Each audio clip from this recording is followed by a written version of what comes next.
நம்ம Ashwin sweets and snacks ஆஸ்திரேலியாவுக்கு export பண்றதுக்கு காண்டாக்ட் பண்ணுங்க 7373755163.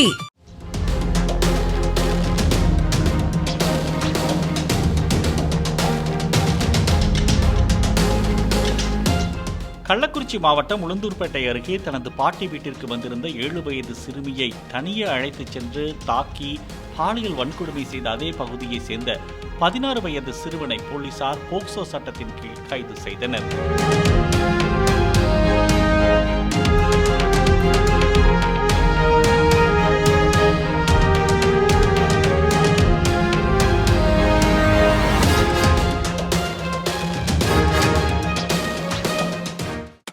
நம்ம அஸ்வின் ஸ்வீட்ஸ் அண்ட் ஸ்நாக்ஸ் ஆஸ்திரேலியாவுக்கு எக்ஸ்போர்ட் பண்றதுக்கு காண்டாக்ட் பண்ணுங்க 7373755163.